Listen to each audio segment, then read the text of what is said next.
Today we are going to meditate on the Word of God from the book of Deutronomy, chapter 30, verses 19, which says about, "Now choose life so that you and your children may live." We all know about Moses, the mighty Israelite leader Moses, and how God used Moses.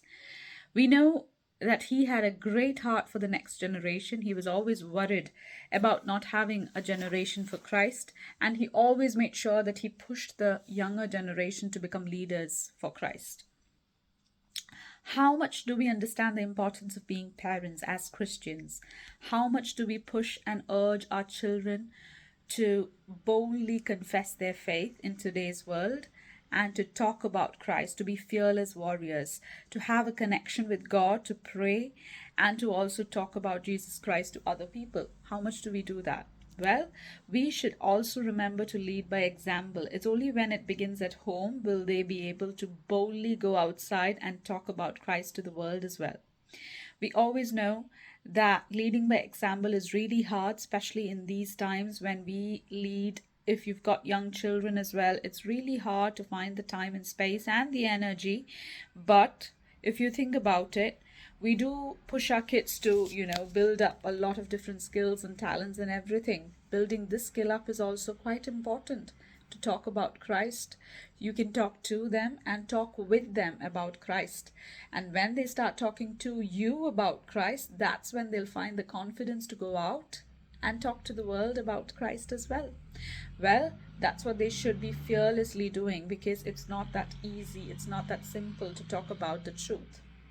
I heard someone say, how would you talk to people about Christ on a street, like on a, day-to-day basis?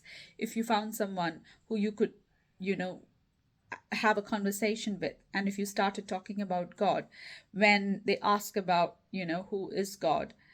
So I've heard a lot of street preachers preach, and I've heard a lot of people come across this question, and I heard one person say, you know what? If you tell someone the capital of, the United States is Washington, D.C., they would definitely believe it, because that's the truth, isn't it? So just like that, if you talk to someone and let them know that Jesus is the way, the truth, and the life, and if they question it, you can tell them the same example like I'm telling you now. And that's when it clicked. So it clicks when you hear a lot of different people testifying about how they did it, how they started. And also, before we start something, the devil will put all thoughts and all kinds of negative thoughts in your mind, saying if you're going to do this, you're not maybe going to reach up to doing it in a better way. But there's always a beginning. There's always a first step for everything, isn't it? So you take the first step in faith. Pray, take the first step, and trust that God will guide you through.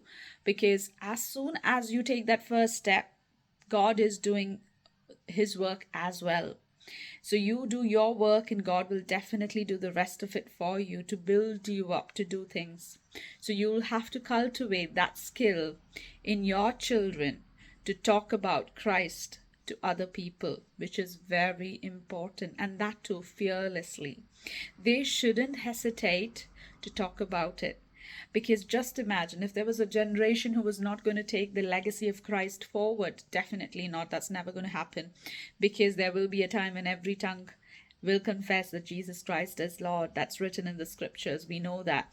But we want our generations to go forward in that legacy, in that lineage of Christ. We want them to come out of the worldly people population, and we want to make them in that group of chosen people, so they are on the safe boat. So they will have to be fearless warriors. They will have to be prayer warriors. So along with the other skills that we cultivate in our kids, let us all strive to also cultivate this skill in them to talk about Christ boldly. That's all that I had to put a little thought out there. Thank you, and God bless.